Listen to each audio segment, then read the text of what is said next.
that's when corporate personhood really came to be. And what that allowed for is to have corporations have the rights of a person, but yet they missed one huge thing, which is it lacked the accountability of a person. So hmm if you break the law or you harm people, you should be accountable and go to To jail if jail. need be.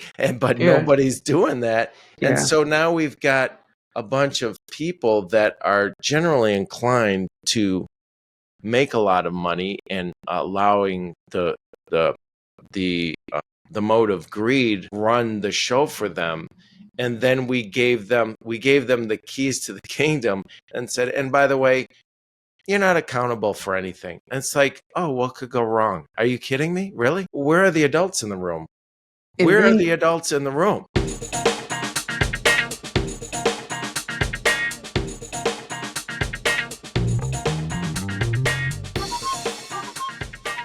This is exciting to have you back. Welcome back, Asia. It's really wonderful to connect again, as always.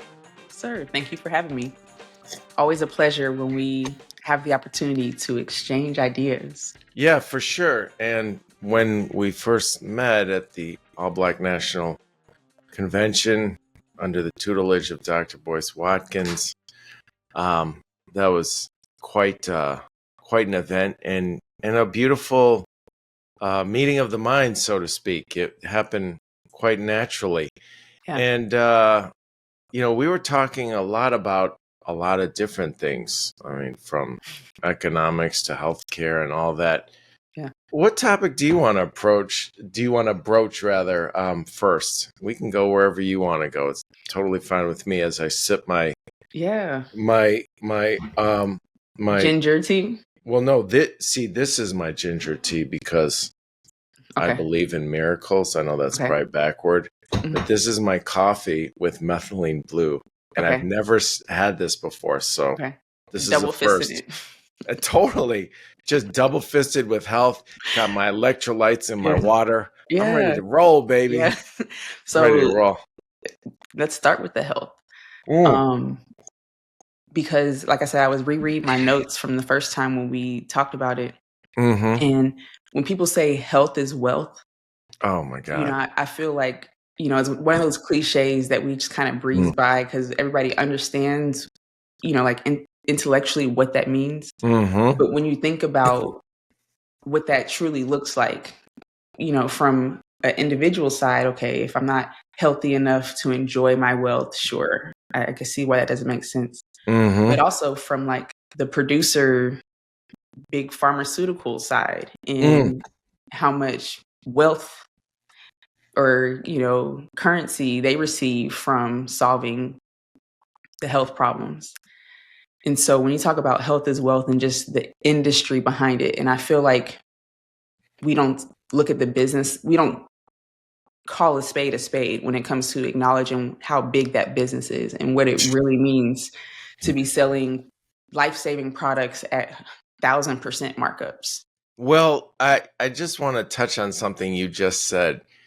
And I think we might want to look at the use of the word solve the problem because they're not solving anything. They're creating dependence, which is really the issue. So not only are they not solving it, they're actually upping the price dramatically. And the profit margins are really, I think the word obscene comes to mind.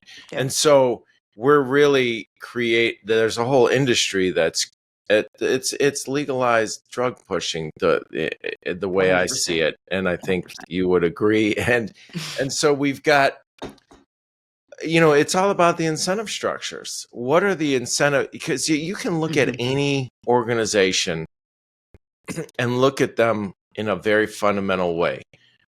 Corporate structures there's a fiduciary responsibility to increase profit and serve their shareholders first and foremost above anything. There's literally a legal obligation to do this. So if you can look at all of the wonderful advertising and all that, and if you're not hip to this, the fundamental DNA of these organizations, you think, oh yeah, they're really for me. No, they're not. Yeah. They're for utilizing people in a way that most serves the profit motive and the bottom line, unfortunately. Now, there may be some great or good people or great people or spiritually minded people within these organizations. Yes. But they're at the service of the organization because they're getting paid by the organization. Yeah. And so if you have the courage to speak out, well, there's going to be a real severe cost to that. Probably you won't be working there for very long, or professionally you'll be discredited. So that's unfortunately what's really going on, Yeah. And I think a good distinction to add there is when you talk about the legal obligation to make business decisions for the bottom line profit, a good way to distinguish which companies are obligated to do that, it's public versus private. Because for public companies, that's what you think of when you think of investing in the stock market. It's your Googles, your Facebook, your Microsoft. Right. The moment you go initial public offering, an IPO, that's saying, hey, we're now opening investment in our company to the public. Anybody who can sign up for an online brokerage Robinhood account can now own a share of our company. So as soon as you go public, that's when you're talking about the legal obligation to the shareholders and to maximize profit in return for everybody who owns that company. And so, now everybody doesn't have to go public and become a public company. So there are private entities or nonprofits, let's say, who, like you said, whether there's nice people working there, public or private, it's really about the company and understanding not just the culture there, like in terms of how they want it to feel, but like actually the actions that they're doing and how are they helping the people. That's right. Which is a great reminder for me. The first book that I feel like sent me on this journey, it was before the Achilles tendon even happened. It was just so happened to be the summer before. When you injured your Achilles tendon. When I injured my Achilles tendon. Oh, hello, telephone. Go ahead. So, because I consider that the ultimate catalyst, but this book that I read that summer before, it was called Start Something That Matters. And it was by the guy who founded Tom's Shoe Company. Okay. And so if you remember those Tom's shoes, they were going crazy, in the early mid 2000s. And they were, I think it was like Colombian, some Latin American country. Okay. It had like the canvas cloth with the simple bottom.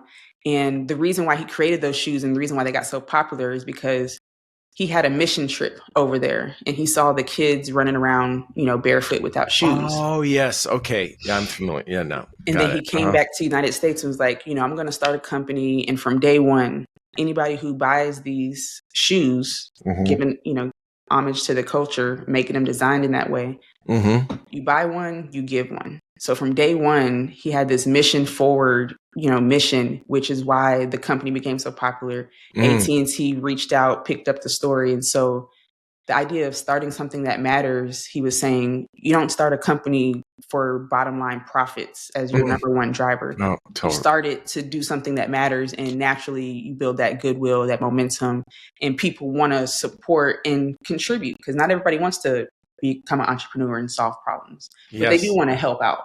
And so most people really do. Bottom line, yes. Yes. And so, I mean, that's really it. And so start something that matters. That was how I came into, business and entrepreneurship with that idea in mind. It's interesting because this reminds me of a conversation when my wife of now 20 years. Nice. Congrats. No, 21 years. Sorry, 21 years. That's my favorite number. That's my basketball number. Oh, really? Super congrats. Yeah. Okay. Well, I have a really sweet spin move. Maybe I'll show you sometime. Anyway.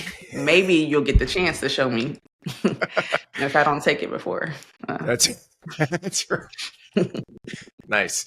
I like that one.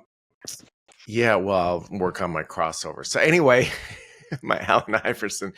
But it reminds me of a conversation when we first met, which was, we've been together longer than that. We dated for like 7 years. About what the purpose of a the purpose of a corporation or a company is. She went to school for MBA. I went to for graduate school. I learned about international relations and a bunch of economics, and went to graduate school for journalism. So we're coming from kind of different places academically. Yeah. And I just asked her, and she, the first thing out of her mouth was, "Oh, well, to serve the shareholders, etc." And I said, "Well, what about the impact they're having on society? Mm-hmm. What about the impact they're having on their employees? What about, X, Y, Z?" And she really started. I remember how I could see the wheels in her head started to turn and to think about it in a way that I don't think she really thought about that much prior to that conversation. I could be wrong, but really, the whole idea of a corporation seems to be a decent idea, on its surface. But when you start looking at some of the fundamental tenets, like this fiduciary responsibility, the profit motive, you quickly realize that this is not helpful to society. So we could cater this and adjust it in ways that would be a lot helpful, because the incentive structure to say do things that are against the public interest and then pay a fine later and have no accountability because of this limited liability shield that the corporate structure does for people. That's a problem. That's a real problem, and we see it happen over and over and over again. I mean, we saw this in the Purdue Pharma OxyContin situation, where they basically broke the law over and over and over again and got thousands or hundreds of thousands of people, I think, addicted to opioids, and ruined their lives. And no one's gone to jail, and they are clearly guilty. So what's up with that? That's a problem. We have to have some mode of accountability. And, in our podcast that we're going to be launching, Ambiology, about the history of the left-right spectrum from a political standpoint and the power of propaganda, one of the things that we're going to talk about is that corporate personhood came into being well before Citizens United, and I think that was in 2010. It happened actually initially in 1886. It was Southern Pacific Railroad against Santa Clara County, forgive me.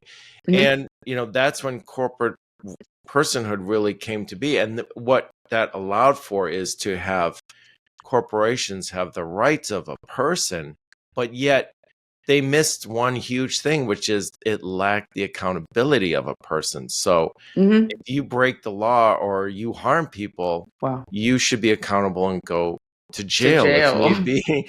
But nobody's doing that. And so now we've got a bunch of people that are generally inclined to make a lot of money and allowing the mode of greed run the show for them. And then we gave them the keys to the kingdom and said, and by the way, you're not accountable for anything. And it's like, oh, what could go wrong? Are you kidding me? Really? Oh, where are the adults in the room? Where are the adults in the room? Where is the wisdom? And then you add the extra layer of personal incentive when you get the kickbacks with the lobbying and the politics and the, the regulation incentive to do the thing to support. Because what you were talking about when you started with the mode of accountability and you went to the unfair or the one-sided LLC protection without the accountability. What I was thinking about when you said how, as a people, how do we navigate it?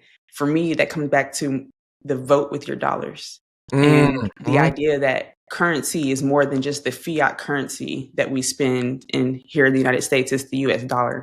Right. The quantum wealth theory suggests that there are other units of currency you can spend to exchange for the lifestyle that you're building and desiring. And so part of that is, of course, time, attention, energy, and focus. But when you talk about voting with your dollars, that goes back to public versus private. If you watch the documentaries, if you've like Ava DuVernay's 13th, or you've seen the news articles about the Starbucks or the Walmart, the Starbucks supporting certain wars, or the Walmarts incentivizing private prison, labor for their low prices. And so when you see these things, yes, you could just say, oh, well, that's bigger than me. I still need my low prices. I'm still going to shop at Walmart. I still need my coffee. I need it convenient, and I need them to know, okay, sure. But know that that's your vote.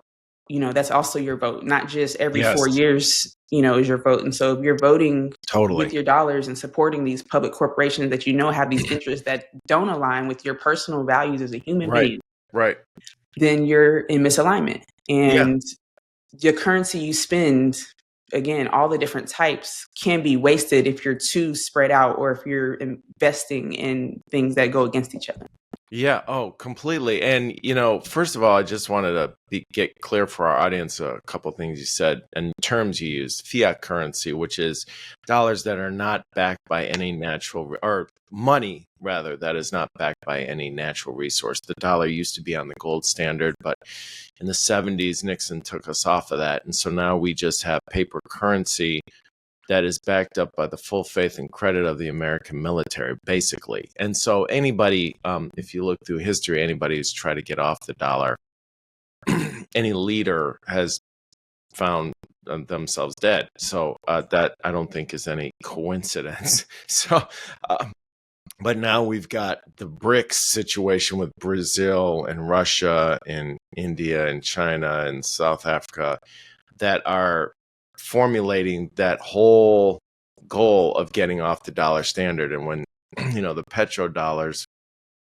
the dollars that are used to trade oil, if and when that happens, where they're not trading in U.S. currency, that's going to be a problem for people who have their wealth in dollars. And also, the quantum wealth theory is your program, which my kids went through, which is really, really wonderful. And voting with your money and how you spend your money is a really, really, really important thing. And I remember, and early on in my relationship with my wife, I would say, she loves a good deal. I love a good deal. We love, being frugal with our money, or just, I would say, just being mindful and responsible. Intentional. Intentional, and not just being frivolous with it, which I think is a wonderful, wonderful thing.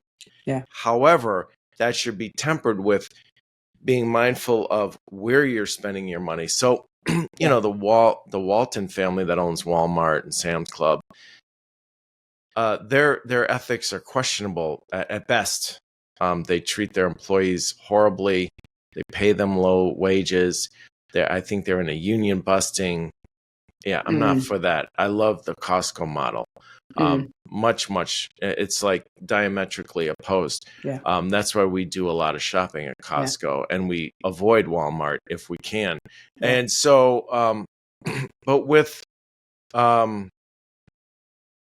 if and so one time early on, my wife would say, "Oh, wow, this is a great deal." And I said, when we'd see something for a really low price, and I would just say, there's a cost to that.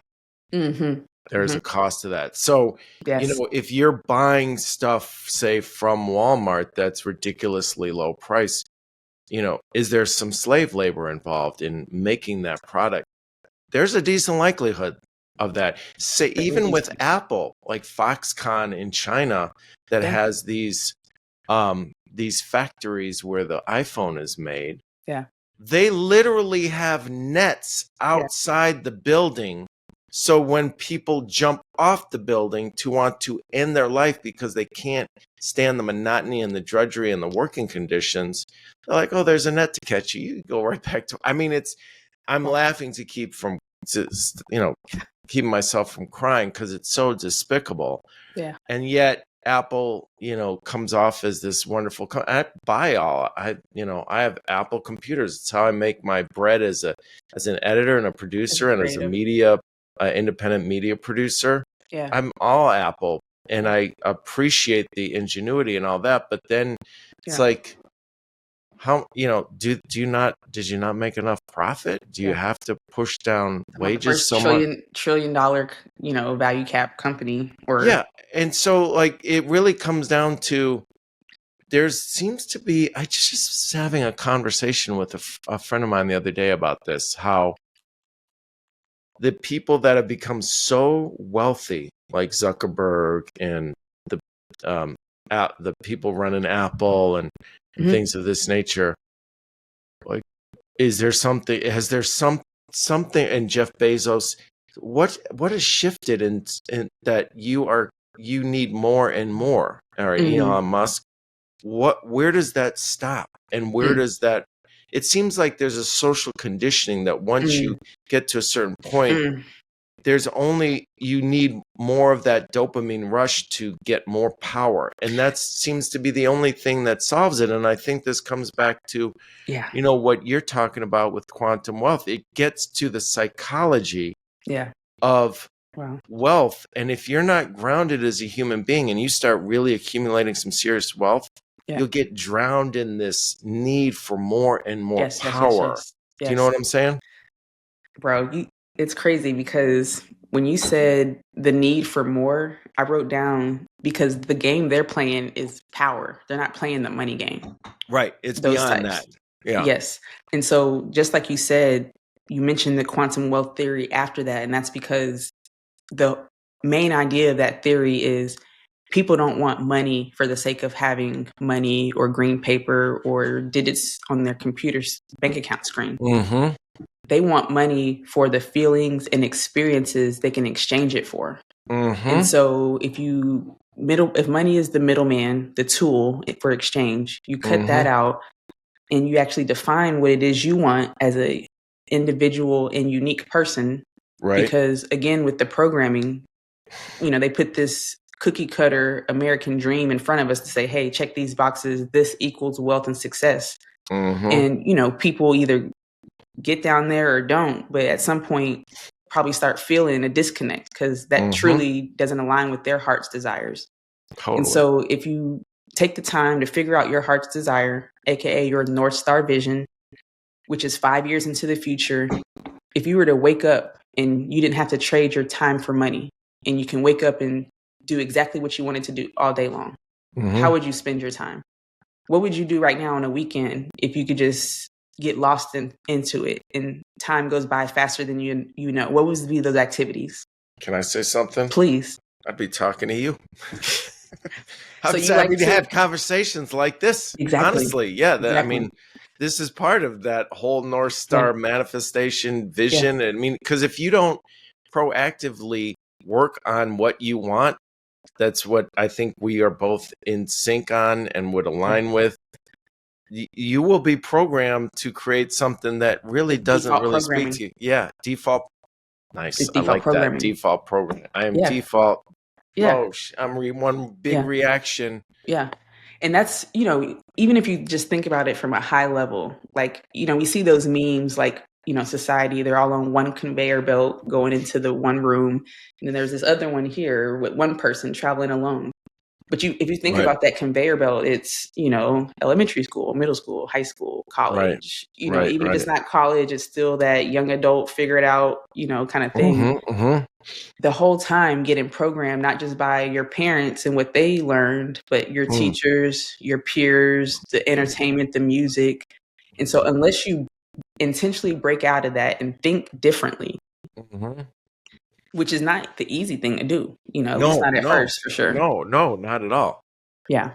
And so that programming we're talking about, the default programming, to realize that I don't want money and to know that that's not the goal, like that's different, like if we were to take the 5-minute snapshot of the last piece of this conversation and we were to share that, if they never thought about it before, thinking about money differently and what they really want, it would make sense to them because it's what I've learned is one of those universal truths.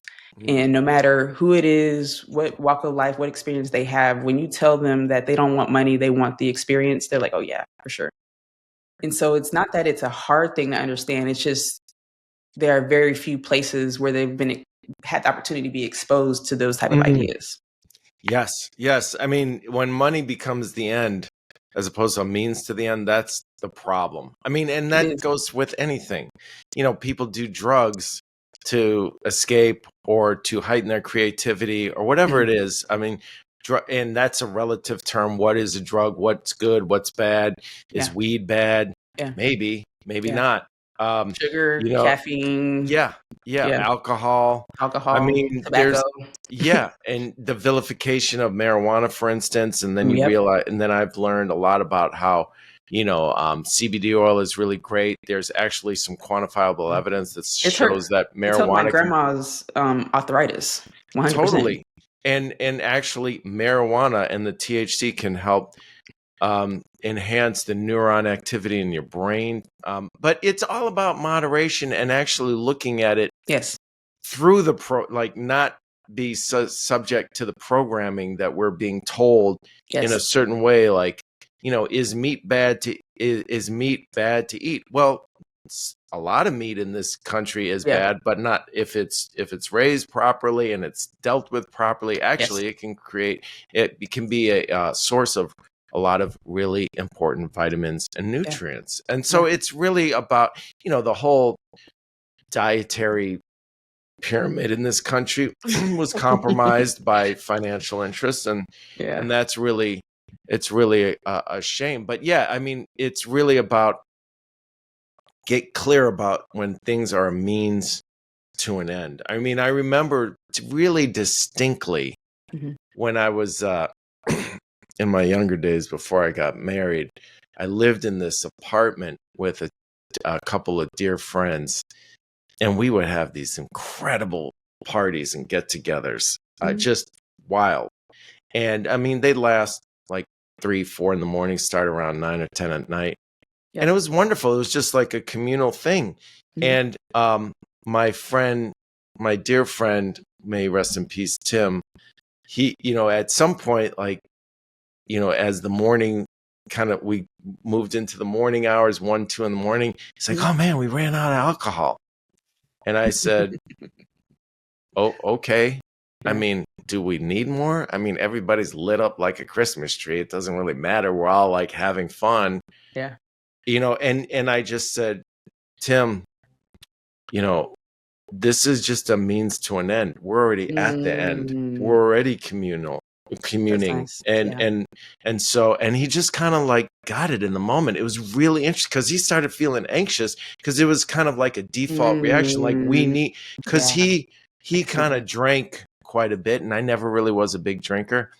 And I just said that, and he like got grounded, and he was like, all that anxiety went out of his mind, and he just enjoyed the rest of the evening. It was really wild how we create situations to take us out of the moment, and being present to what's right in front of us oftentimes can make all the difference. Man, and that's another part of the theory that when you recognize the North Star vision, your true heart's desires, and realizing that you don't always need money to get there. A lot of times you say, "Oh, I want to make a lot of money so I can spend more time with my family." Well, you look up every day, every night, depending on your situation, you're looking at your family. So taking the time to be present in those smaller moments lets you realize you're closer to your vision than you originally thought. Yeah. And the same thing, like you said, with the communal means to an end. It's like realizing, okay, my favorite example is I like to horseback ride. I realized that after taking a couple lessons. Oh, cool. Being from Texas, cowboys is just, something that's always been interesting to me. So wanting to spend more time doing that, I realized, a friend of mine. I love horses, by the way. I just had to say that. So she asked me if I would volunteer with her at the ranch. And I was like, yeah, I will volunteer. And so volunteering led to essentially free horseback rides for that period. Nice.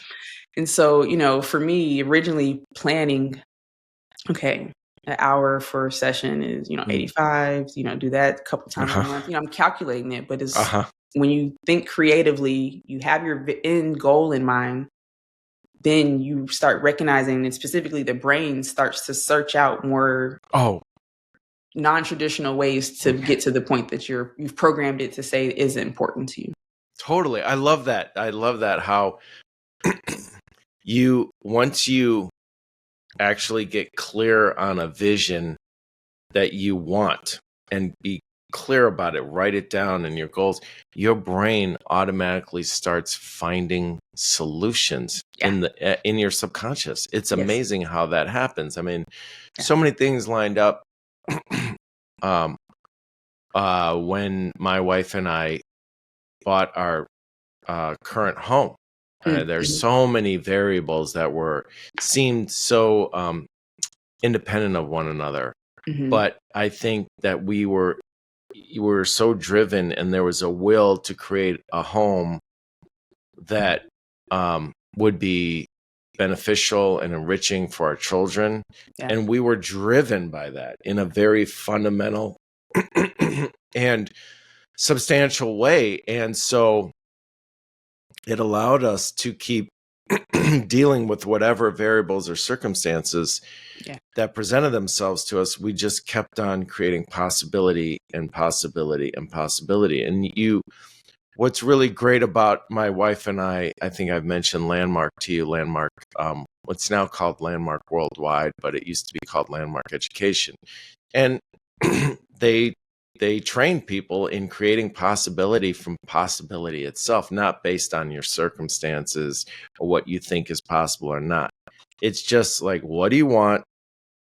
Get clear about it, and then work backwards. And then have a close relationship with your word, and a whole bunch of other distinctions, which I love. Like one of the distinctions is not being attached to an outcome, which is really great, and it gives you freedom to be and freedom to say what you need to say, particularly in a negotiation.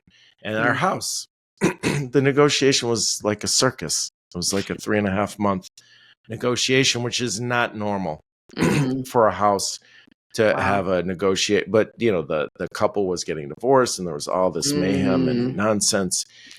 And the whole time I would say to my wife, because we looked for almost a year. And we found this place, and it checked off not just all the important boxes, but all the perimeter, and then a whole bunch of other stuff that we weren't even like thinking about. And then I could work on. I mean, it was crazy. And I would say, just so you know, this may fall through. So, but if you're in a negotiation, because there's so much of life is a negotiation. If you're freed up and not attached to that outcome, but you have a goal that you're moving toward, but you're not attached to it, like you're strangleholding it. Because the moment you do that, you don't have a freedom to be yourself. You don't have a freedom to say what you need to say.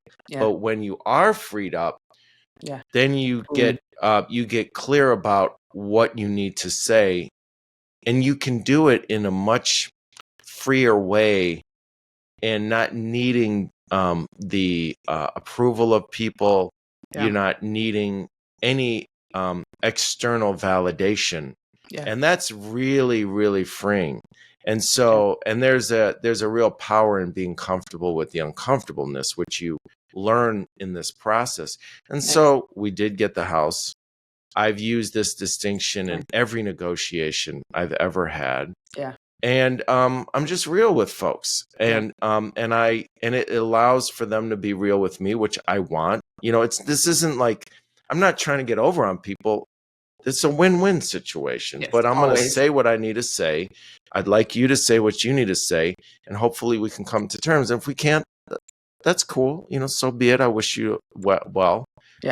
We may not be the best of friends, but you never know. We may, and let it play out how it plays out.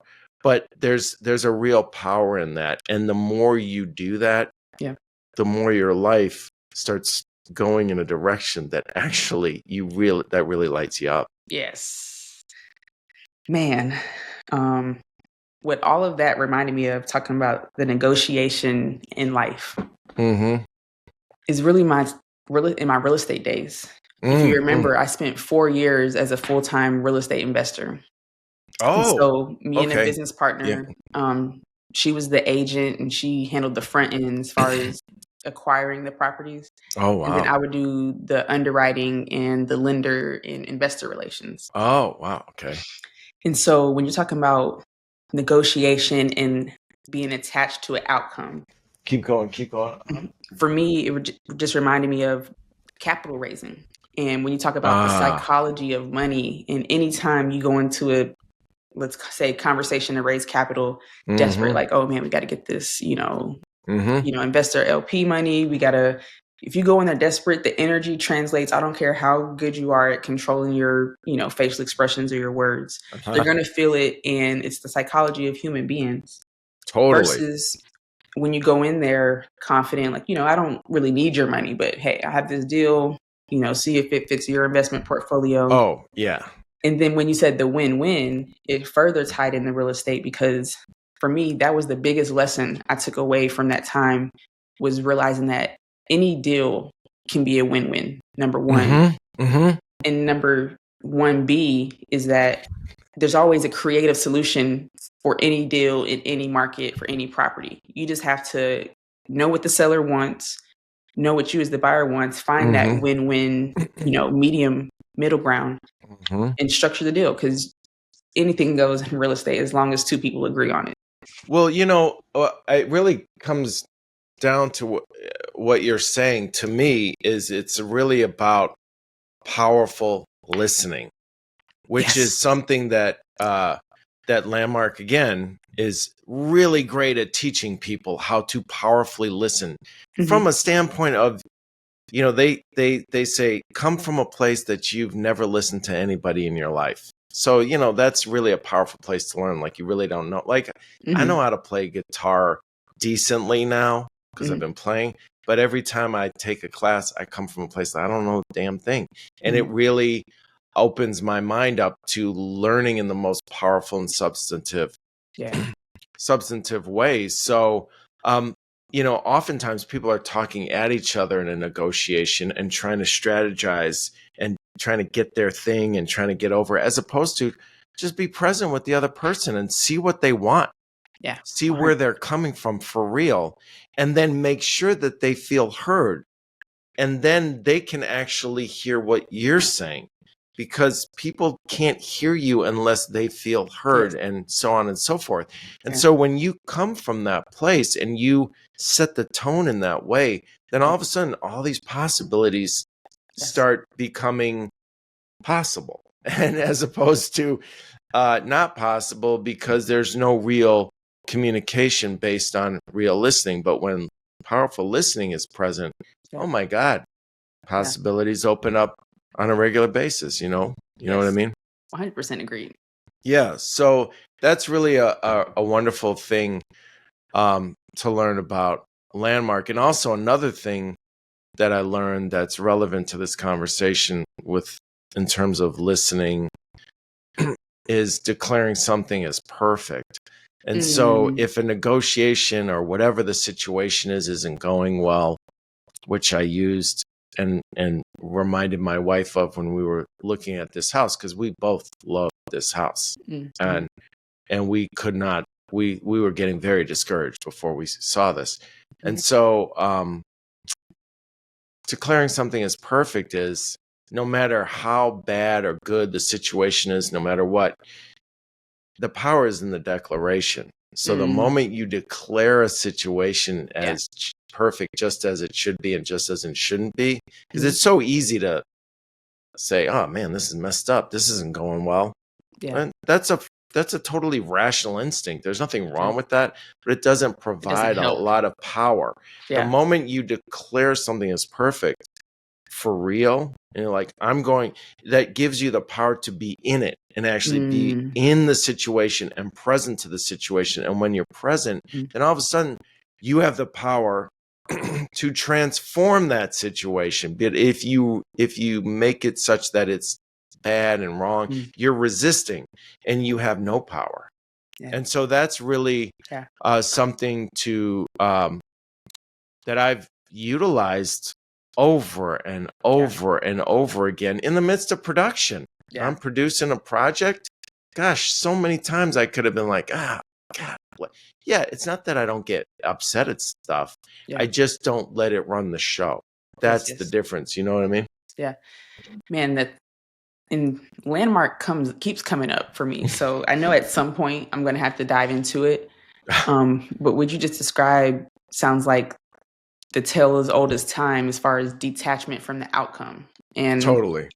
the version I'm thinking of is, I think it's the Buddhist interpretation. Yeah, I think they they draw from Buddhism and some different religious philosophies and some just general philosophical modes of thinking. But yeah, that probably comes from Buddhism, and also experiencing being present to your experience. Yeah. You know, that's pretty Buddhist type of perspective. Yeah. And they kind of packaged it in a way that works. I'm sorry, go ahead. And I was going to say exactly that. That's one of my favorite things about this journey, let's say since 2017, talking about the Achilles heel and starting to research and discover this quantum wealth theory, is really seeing two sides of the coin. The practical scientific side of, the history of the dollar, value, how they print money to inflate the value, how that impacts day-to-day lives, and the feeling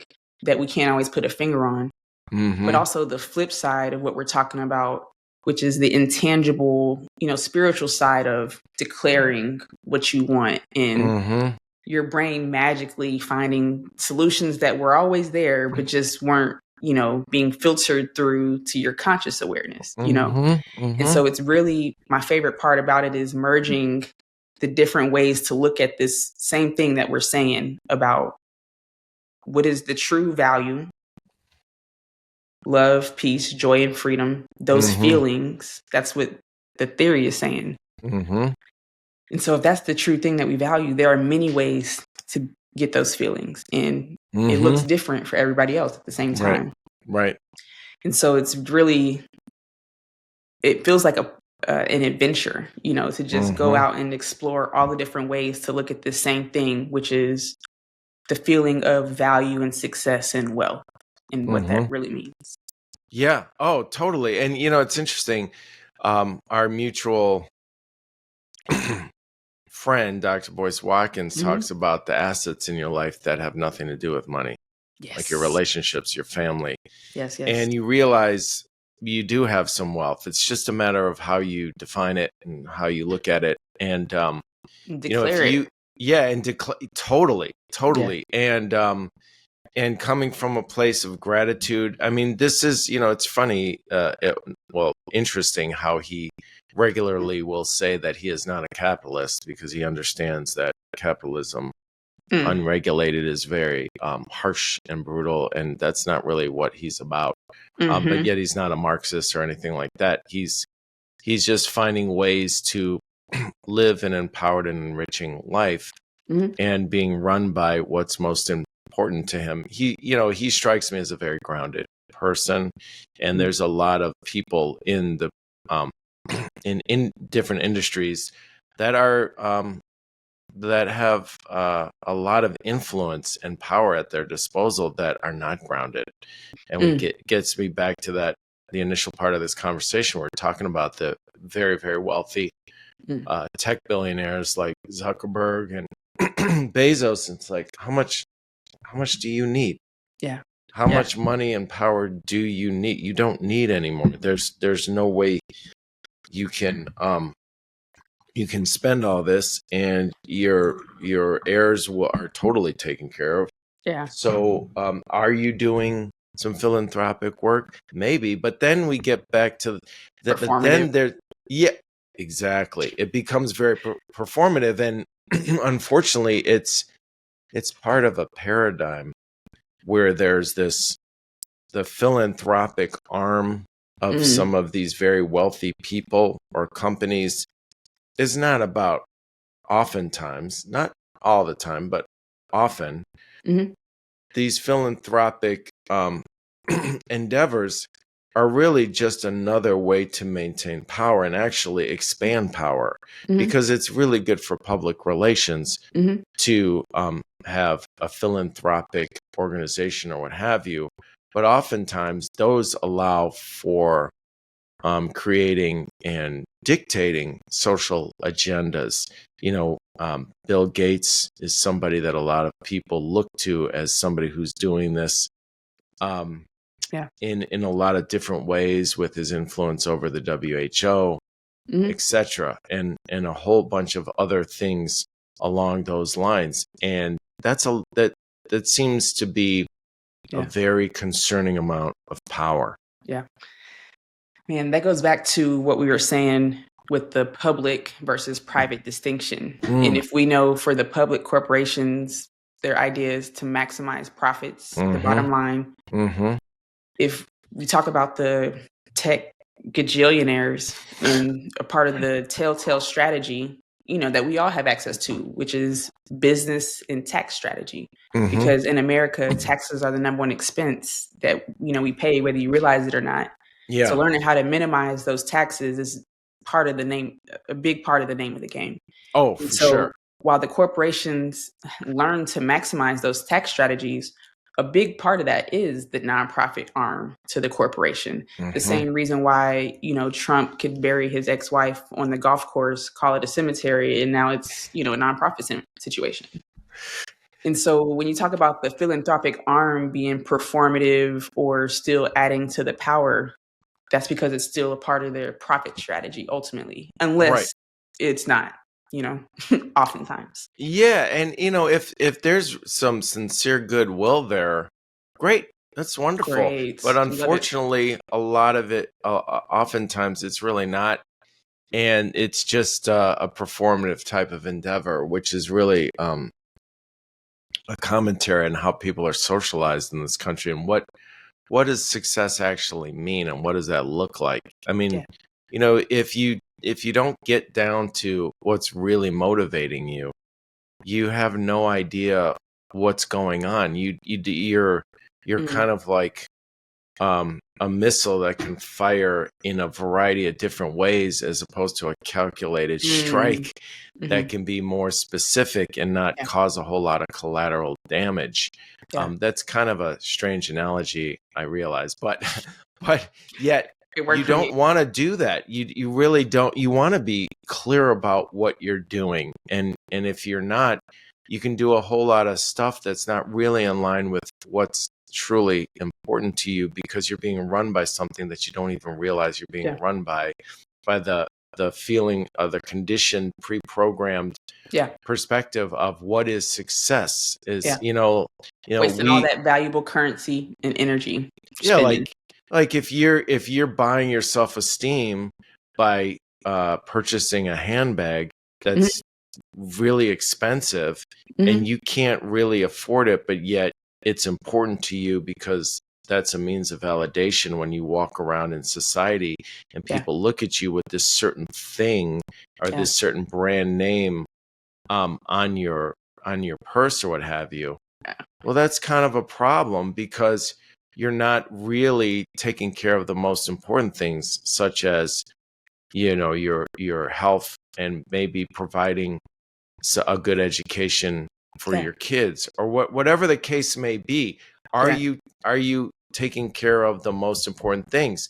So, when I talk to my kids about this is something that we just naturally talk to them about all the time. So they're not trying to buy their self-esteem by certain things. And I remember when my son said, well, why can't we get anything new? I think I mentioned this to you a while ago. I said, you do get things new, certain things, specific things, and other things we don't get things new because, like, for instance, buying a new car is stupid, generally speaking, even though we might do that next year. But it's a calculated risk that you know what you're doing. Exactly, because you just think like 30% of that car's value is going to go down the moment you take it off the lot as a new car. And so it's like, how about we buy slightly used or whatever the case may be. And so the more grounded you are, the better your life will flow towards what's most important to you. That's really my point. Yeah. And when you were saying buying your self-esteem with the handbag, when you talking about the psychology of money, and I mentioned I started this research in 2017. I started workshopping and sharing it with people in 2020. So that means for the last 5 years, I've been intentionally having conversations with people about money, relationship with money. And so because money has this taboo connotation in our society, generally speaking, you're not supposed to ask your colleagues how much they make, your friends, you don't tell how much you spend, unless you have a special relationship. Generally speaking, we don't talk about money, with our friends. Right. Colleagues, what you call it. And there's a certain amount of decorum that is actually important. I mean, there's certain things that are personal, but go ahead. I'm sorry. Agreed, because lessons can come from either way. And I feel like that decorum that you describe is because of the programming that, if you make, a certain amount, that means you have these, levels of prestige, certain, a look about you. So you wouldn't tell somebody who makes less because you don't want to make them feel bad, or vice versa, or whatever comparison reasons why. Yeah, flaunting is never a good thing. So it depends on how you say it, right? Exactly. And so Context because of is that, important. And because of that connotation, sometimes it could be too much to point out directly the quote unquote negative aspects of somebody's money relationship. Like, I'm looking on the outside, looking, and clearly I can see you just tried to buy your self-esteem with that bag. You know what I'm saying? Like, unless you're a very open and receptive of criticism type of person, sure, you're going to hear that and either not hear it, be triggered, or whatever it is. Oh, totally. And so when you're talking about the psychology of money and the connotation around it and how sensitive people can get, for that same person, instead of saying it with that angle, because of course you and I can see it plain as day because we've been in this space studying what that end result really is. Not everybody's in that space, so we're skipping some steps before they realize that end result. And so sometimes what I realize people are most comfortable as far as taking that first step into this world of dealing with your money relationship is painting the picture, or helping them paint the picture of what they actually want. Because we know they don't want the handbag, right? But we don't know what they want because we don't know the person. So if we have this container or this framework to pull out their true heart desire, their North Star vision, that's something that can get them excited about, okay, now why did I buy that handbag? Let's really unpack that. Yes. And it's only after they really get clear about actually what they want to get through the pre-programmed, conditioned crap that's like in the way of that. And then your program, the quantum wealth theory, which is, why I had my kids take it, cuts through that nonsense. And so it gets you really clear about stuff. So now all of a sudden there's a willingness for the participant. Once they realize that, there's a willingness to look at that stuff, and there's a desire to analyze, like, why am I doing that crap? What's motivating me here? And when you start having conversations, when that person starts having those conversations with themselves, 100%, and on a unsolicited basis, and they're driving the train, that's when real progress happens, I would imagine. And to your point, them asking those conversations and being willing to, because you can sit in front of somebody and they could interrogate you. That's what it could feel like sometimes if I didn't know what I was expecting, whether it's a financial advisor or, a loved one who maybe noticed some habits, who wants to, who sees something you don't, but don't necessarily know how to approach the conversation. Right. And so, it's really just about the approach to it is the moral of that story. Yeah. I mean, the approach, and it always comes down to being related. I mean, are you authentically relating to somebody or not? And if you don't establish that relatedness, you might as well just be talking to a wall. It's not going to matter. And I've taught for years now, over a decade, and that's the most important thing. Anytime I teach a class, I actually ask students what they want out of the class and where they're going professionally. So I'll say, do you want to do this for a living? Do you really want it? Yeah. Okay. Well, then I will gear that class specifically to that, and I will turn it up a notch. If they say, okay. And this is what you're going to need to know. Yes. And write this down. I'm giving you some gold. You're going to need to know this in the professional arena. Yeah. Write it down. And I'll pause. I'll say, do you need to know that? Whatever I need to do. Yeah. And so it's really wonderful to understand. And being related is just, another way of saying, or it's a path to having an awareness of where people are coming from. Like what's motivating you? I mean, and get clear about your why. My kids are my why. There's no ifs, ands, or buts about it. And I'm always thinking about them. And we got this house because of them. Yes, it allows me to do things here from a business standpoint, for sure, no question. However, it allows us to have this home base. We're in a community that actually is enriching. We have neighbors who are grounded, who care about them.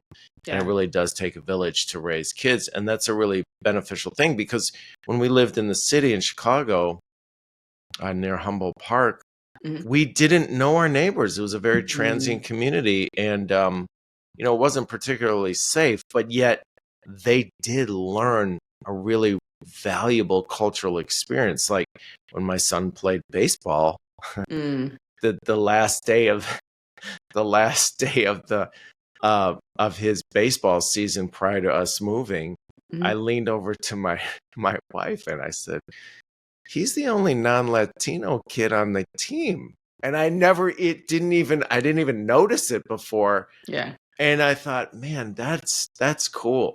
Like he's a minority in this situation. Yeah. And that's a beautiful, beautiful thing. And he learned a lot about the culture and a lot about baseball from that very unique perspective. And then when we went to the Dominican Republic, where he got a chance to play baseball, it was really, really interesting to see how it was really kind of a religious type of thing, that they took it so damn seriously. So anyway, that was a little bit of a digression, but I think you get where I'm coming from. So how long have y'all lived in that house? A little over a decade now. So, I mean, I can't even remember what it was like. It's hard to remember what it was like not to live here, because it's just such a different situation. Because we lived in a condo and, a lot less space. But, and just being in the city, there was so much driving involved. I was going to say so much traffic. The time frame with the kids and their age too, the last 10 years, I imagine pivotal, perfect time to have that type of space and support. Oh my God. Not only that, but if I was living in that condo during the pandemic, I'd have lost my damn mind. I know, right? Because we have this parkway that we live on that is very communal space where people can be together. And that was really super helpful. And just, being, we don't have to take our kids, drive 45 minutes to an hour to get them to a school that's, somewhat decent. They go to the neighborhood school. That's good.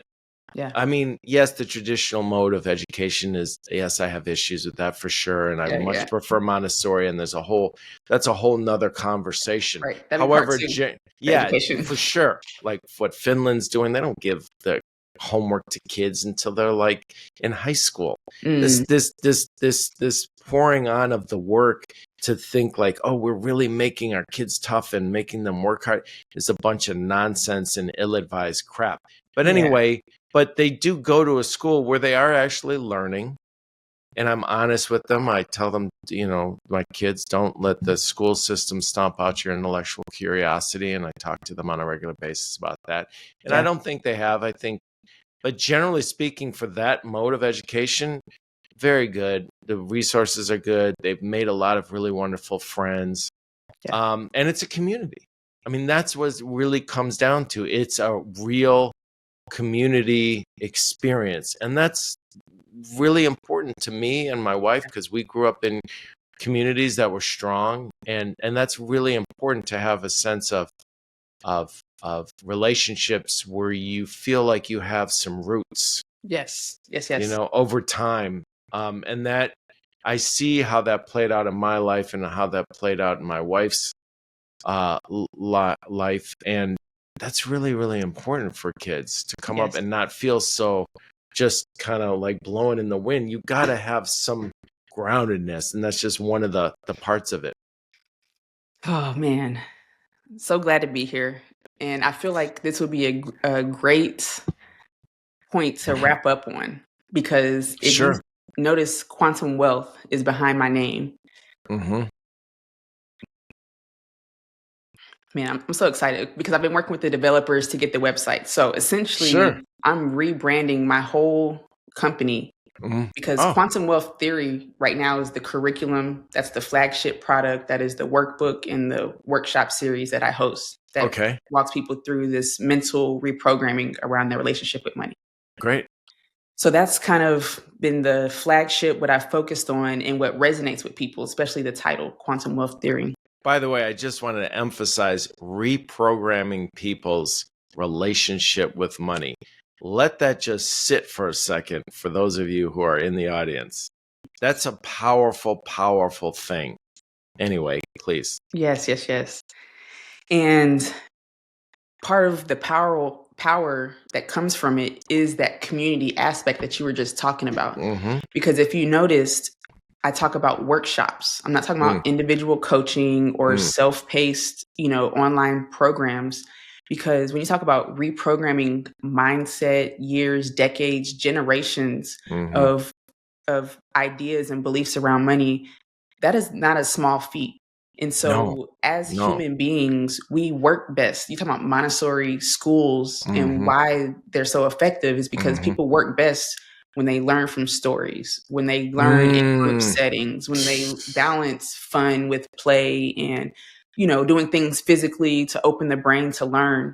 And so because that's the science behind learning and programming new beliefs has always been what's been the foundation of the curriculum.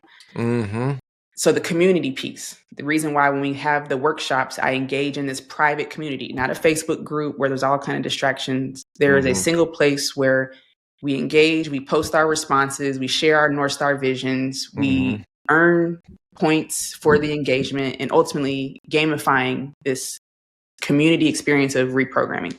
So saying all of that to say, while my services have traditionally been workshops, and then I started doing bookkeeping, I've rebranded my offering to be the Quantum Wealth Network, which is a ecosystem and community where I formally offer all the resources I have to be a family office for the people. So from zero to legacy, whatever services you need, whether you need to start at your mindset reprogramming, or you have a business, you need some bookkeeping or fractional CFO services, or you have a nice cash flow going, you need to invest in the markets, whether real estate, stock, different private businesses. Because of my own experience in real estate, in business, in finance, having built this network, I've organically been connecting people with, oh, you're here, you need this. Okay, they do that service. Oh, that's wonderful. So now I'm formalizing that by building the Quantum Wealth Network, creating a directory or a formalized community where I can offer this services and be able to walk people through the roadmap to building their legacy. People talk about generational wealth and essentially decentralizing what the family office is. And because I know we like to make sure we're given foundational understanding here, what a family office is traditionally reserved for the ultra wealthy, like the Rockefellers. Instead of hiring an accountant they go to and then going to their lawyer and then going to their agent and their banker, they hire a full-time staff with everybody they need, and they create a family office, which is a full-time staff of all these professionals. And the number one goal for these professionals, they don't have the Rockefellers as a client. They are working solely for the Rockefellers. And their number one goal is to manage their wealth and build it. And so unless you're ultra wealthy and you can hire a full-time lawyer, accountant, CPA, banker, then you're going to these people one-off services, and you have to rely on connecting the dots to make sure that your banker knows the strategy from your real estate person, and it's they like piecemealing it. Yeah, you're piecemealing it together. Uh-huh. So if I can decentralize the family office, bring it all in one place, now I can really help people, not for me providing the service directly, but offering the vetted resources that I've already worked with over the years, and help people get what they need efficiently. So that's what I'm rebranding it to be that community ecosystem. Oh, that sounds terrific. That's really interesting because, I've, our company, our media company, Rhythm and Light, this podcast is called Rhythm of Life, but the media company is Rhythm and Light.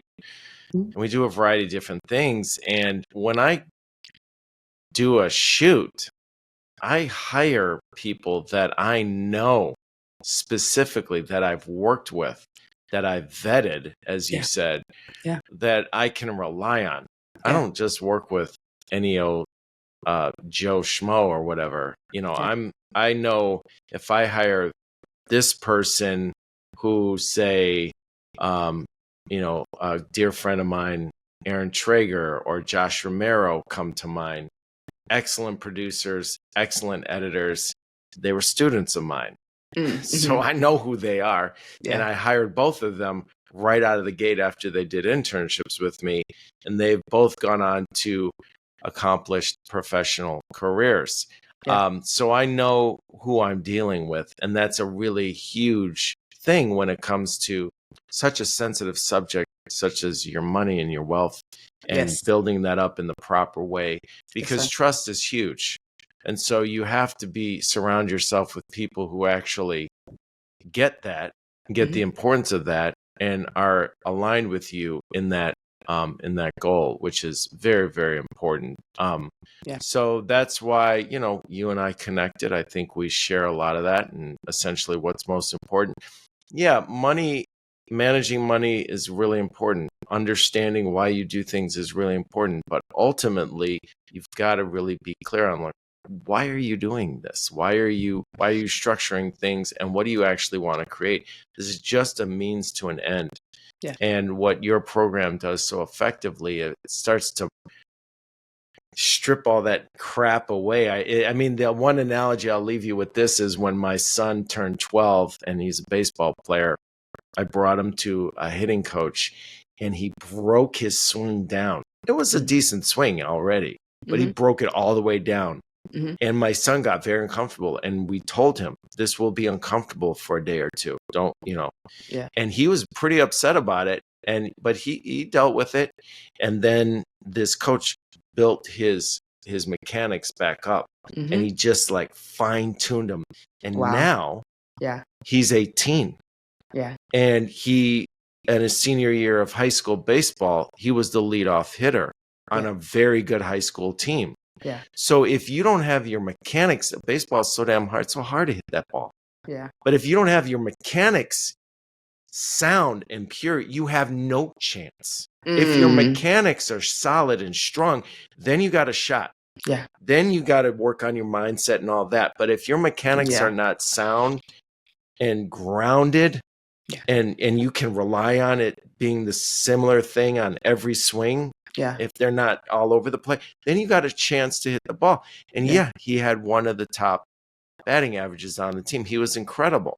But still, you're still going to fail. Even if you're successful just a third of the time, you're a great hitter. So your mechanics have to be strong and sound. So what quantum wealth theory does, from my perspective, it gets people really grounded in who they are, like the swing and your mechanics, and then you build up from there. And that's, I thought that analogy might be helpful for people to understand, and then it allows you to really build upon a strong base. It's like, the way the Amish build furniture. They don't mess around and build something flimsy. They build the structure and the foundation of anything they build is strong. And then they build on that. They make sure that that's right. And then they build their furniture on top of that. And that's why people trust them, because they don't mess around. It's part of who they are. Yes. And that's the difference. But wow. In any event, Asia, it was a pleasure, as always. Yes. Man, so good every time. I love Yeah, it. for sure. I love For it here. sure. Yes. And this will be, just check in for those of you who enjoy this conversation. This will just be a regularly reoccurring conversation with the Yeah. wonderful Asia Kuykendall. Thank you so much for joining us on Rhythm of Life today. It was a real pleasure. And until the next chapter. Thank you, Steve. Can't wait.